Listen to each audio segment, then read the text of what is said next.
अस्सलाम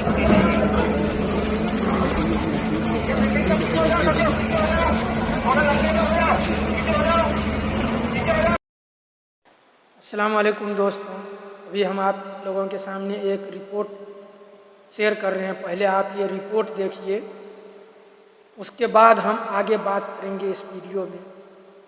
पहले आप लोग ये रिपोर्ट देखिए, अपनी ज़िंदगी में से 10 मिनट 5 मिनट निकाल के ज़रूर अपनी टाइम दीजिए और इसको देखिए और सोचिए कि हम लोग कहाँ खड़े हैं। आज हम कमाने खाने का चक्कर में पड़े हुए हैं, ज़ुबान से बोलने की ताकत भी नहीं है, लेकिन कल जब हमारे ऊपर आएगा तो हम पे भी दुनिया इसी तरह से हंसेगा और हमारा भी और आपका भी बारी आने वाला है। कहूँ कि इस देश के अंदर दो अलग समुदाय के लिए दो अलग तरह का कानून है तो शायद आप में से अधिकतर लोग इनकार कर देंगे, मगर मौजूदा भाजपाई शासन के अंदर यही तल्ख हकीकत है। आप माने चाहे ना माने, मगर सच्चाई यही है कि आरोपी के ऊपर कार्रवाई आरोपी का धर्म देखकर तय की जाती है। अगर आरोपी मुस्लिम नाम वाला है, अगर आरोपी उर्दू नाम वाला है, तो उस पर तत्काल कार्रवाई कर दी जाएगी। आरोप लगते ही उसके घर पे बुलडोजर चला दिया जाएगा, उसके कारोबार को, उसकी जिंदगी को, उसके परिवार को रोड पर ला दिया जाएगा। मगर वहीं पर अगर आरोपी किसी दूसरे समुदाय का है तो कार्रवाई के नाम पर कुछ नहीं होगा, जीरो। पुलिस और प्रशासन इतनी दरियादिली दिखाएगी कि ऐसे लगेगा कि पुलिस के अंदर मानवता का इतना बड़ा चेहरा उभर आया है कि जिसकी कोई मिसाल नहीं। इस मुद्दे को और आसानी से समझने के लिए मध्य प्रदेश की छतरपुर की दो घटनाओं की मिसाल लेते हैं। कल मध्य प्रदेश के अंदर दो घटनाएं हुई। एक घटना ये थी कि दलित संगठनों की तरफ से भारत बंद का आह्वान किया गया था। मध्य प्रदेश के छतरपुर में भी इसको लेकर भीम आर्मी की अगुवाई में प्रदर्शन हुआ और ये प्रदर्शन एक टाइम के बाद हिंसक हो गया, उसमें उपद्रव किया गया, दुकानों में तोड़फोड़ की गई, दुकानों को लूटा गया। हालात इतने खराब हो गए कि पुलिस प्रशासन को लाठीचार्ज करना पड़ा, पूरी भीड़ को तितर बितर करना पड़ा। अच्छी खासी भीड़ थी जिसने दुकानों पर हमला किया, दुकानों में लूट करने की कोशिश की, मगर पुलिस ने इस मामले को आखिरकार हैंडल कर लिया। अब पुलिस की दरियादिली देखिए कि जिस भीड़ ने दुकानों में तोड़फोड़ करने की कोशिश की, पूरे शहर का माहौल खराब करने की कोशिश की, उस पर कोई एफआईआर नहीं हुई, कोई कार्रवाई नहीं हुई और कोई गिरफ्तारी नहीं हुई। ठीक है, भीड़ थी, भारत बंद का आह्वान दिया था, चलता है, कोई बात नहीं, अपने हैं, ये कहकर मामला रफा दफा हो गया। सेम डे, उसी दिन दूसरी तरफ मुस्लिम समुदाय की तरफ से रसूलुल्लाह के खिलाफ आपत्तिजनक टिप्पणी करने वाले एक आरोपी के खिलाफ एफआईआर दर्ज करवाने के लिए कोतवाली थाने पर मुसलमानों की एक अच्छी खासी गिनती पहुंचती है। पुलिस के साथ वहां पर बातचीत होती है, एफआईआर दर्ज करने को कहा जाता है, पुलिस एफआईआर दर्ज नहीं करती, कहती है कि ये मामला नासिक महाराष्ट्र का है, इसलिए हम लोग एफआईआर दर्ज नहीं करते। भीड़ और पुलिस के अंदर कहासुनी शुरू होती है और एक तनाव का माहौल शुरू हो जाता है। अचानक से पत्थरबाजी की वजह से वहां पर भगदड़ टाइप का माहौल बन जाता है और 2-3 पुलिस वालों को चोट भी लगती है। अब इस मामले में देखिए, जो मुसलमानों की भीड़ थाने पर गई थी कि रसूलुल्लाह की बेअदबी करने वाले व्यक्ति के खिलाफ एफआईआर हो, उसी पुलिस ने उस भीड़ के 400 से ज्यादा लोगों के खिलाफ एफआईआर दर्ज की और 50 या उससे ज्यादा लोगों की अभी तक गिरफ्तारी की खबर भी आ चुकी है। जो भीड़ किसी की गिरफ्तारी के लिए गई थी, अब पुलिस उन्हीं की गिरफ्तारी कर रही है। सबसे खतरनाक चीज इस मामले में ये हुई कि पुलिस की तरफ से कहा गया कि इस मामले में कांग्रेस नेता शहजाद अली मुख्य आरोपी हैं।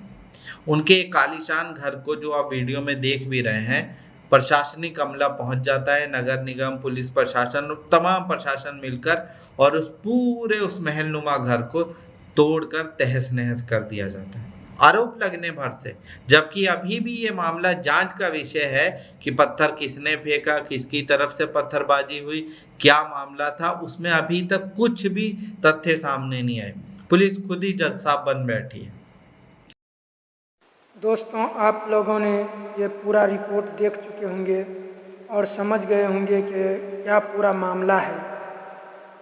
जब मुसलमान होता है, मुसलमान अपना विरोध दर्ज करता है तो उनको किस तरह से टॉर्चर किया जाता है और मुसलमान के साथ और दूसरे लोगों के साथ क्या भेदभाव हो रहा है, वो आप लोग बाखबर हैं और आप लोग जानते हैं। लेकिन इसमें गलती किसका है? इसमें गलती हम जहाँ तक समझते हैं कि हम मुसलमानों का है, क्योंकि हम मुसलमानों के मुंह में दही जमा हुआ है। हम मुसलमान आपस में तो बड़े लीडर, बड़े बोलने वाले, जो गरीब, जो मजदूर लोग रहता है, जो हमसे नीचे वाला लोग रहता है, उसके सामने बहुत बड़ा बड़ा बात करता है। लेकिन हमारी औकात नहीं है कि हम सही मुद्दे पर और सही बात कर सके, और जो हमारा हक, जो हमारा संविधान में और जो हमारा कानून में जो हमारा हक है, right to education, right to freedom, right to speech, और जितने भी right to property, right to freedom of speech और धर्म के बारे में जितने भी जो हमारा राइट है, उसके बारे में हम अपने हक नहीं बोल सकते हैं और हम आपस में मिल नहीं सकते हैं और आपस में इकट्ठा होकर आवाज़ नहीं उठा सकते हैं। और हम अपनी वीडियो का जो लोग बोल रहे हैं उसका भी साथ नहीं दे सकते। इतने बेगैरत हम लोग और हमारी कौम हो चुकी है। 25 करोड़ 30 करोड़ मुसलमान होने के बावजूद आज ये हाल है। हर कौम में हर जगह जो है कुछ नफरती चिंटू होता है, और जो लोग कानून के खिलाफ एक्शन लेता है, कानून के खिलाफ गतिविधि करता है, उन लोगों के खिलाफ जो है जब तक हम लोग बोलेंगे नहीं, हम लोग कहेंगे नहीं, तब तक कौन बोलेगा?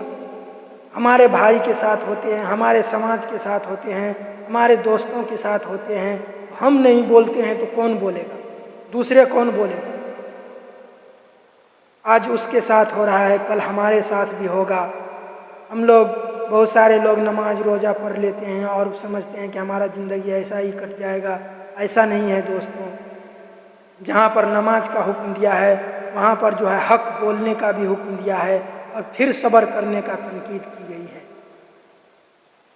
तो हम लोग को इस बात को समझना पड़ेगा, और जो डेमोक्रेसी है, जो हमारे देश में हक है हमारा, उसके लिए हमको आवाज़ उठाना पड़ेगा और बोलना पड़ेगा। हमारे लिए भी हमारे हिंदू भाई बोल रहे हैं, लेकिन मुसलमान बेगैरत, जुबान से बोलने की औकात नहीं है। अगर हमसे कुछ पंगा हो गया तो हमको देखो क्या फट्ठा मारेगा, क्या गालियाँ देगा, क्या लाठी चलाएगा। लेकिन सामने वाले से जहाँ पे टकराने का, जहाँ पर उनको हक बोलने का, वो औकात हमारे अंदर ख़त्म हो चुका है। हमारे अंदर वो औकात नहीं है। अगर एक दिन में 1 करोड़ 2 करोड़ मुसलमान नौजवान वीडियो को, जो जुल्म होता है लोगों के ऊपर, उस वीडियो को शेयर करेगा और उस पर अपनी आपत्ति दर्ज कराएगा, तो कल जो है कानून बनेगा, कल जो है विधानसभा और लोकसभा में ये बात उठेगा और हर मीडिया के ऊपर यही बात रहेगा। लेकिन हम लोग क्यों बोलेंगे? आज उनके साथ हो रहा है, कोई बात नहीं है, हमारे साथ नहीं हो रहा है ना। घर बनाने में कितना तकलीफ़ होता है, कितना मेहनत पड़ता है। हम लोग घर से बाहर 15 साल 20 साल 10 साल गुजारते हैं, बीवी बाल बच्चे माँ बाप को छोड़कर, फिर एक घर बना पाते हैं। लेकिन उसको किसी छोटे से झूठी आरोप में फंसाकर उसका घर तोड़ दिया जाता है, उनको जो है मॉब लिंचिंग कर दिया जाता है। हमारे देश में हर रोज़ हजारों गाय को काटा जाता है कंपनी के जरिए। वहाँ पर इन चमन नमूने गोबर खोरों से पूछो, वो तुम्हारा माता नहीं है। उन कंपनियों को क्यों नहीं बंद कराते हो? वहाँ पे तो नहीं बोल पाते हो, लेकिन एक बेगुनाह मुसलमानों को पकड़ के मार देते हो, पकड़ के जो है उसको काट देते हो। क्या क्या नहीं किया जाता है। तो दोस्तों, अपनी जुबान को खोलिए और अपनी मोबाइल को, अपनी हाथ को जो है हरकत दीजिए, और जो लोग इस बात पर बोलता है, आवाज़ उठाता है, उसको शेयर कीजिए और इस वीडियो को ज़्यादा से ज़्यादा शेयर कीजिए, और हमारा फेसबुक को फॉलो कीजिए, और हमारा YouTube channel global history hub YouTube channel को सब्सक्राइब कीजिए और अपनी महत्वपूर्ण राय दीजिए। आपको गाली देने का है तो आप गाली भी दे सकते हैं, कोई बात नहीं है, लेकिन बोलना तो पड़ेगा। नहीं तो हमारे आने वाला पीढ़ी, हमारे आने वाला बच्चा हमको थूकेंगे कि हमारे बाप दादा कैसे थे, कि हमारे देश का संविधान का भी हिफाजत नहीं कर पाया। जो अपने जान देकर संविधान बनाया था, जान देकर इस देश को आज़ाद किया था। आज हम अपनी जुबान से भी नहीं बोल पा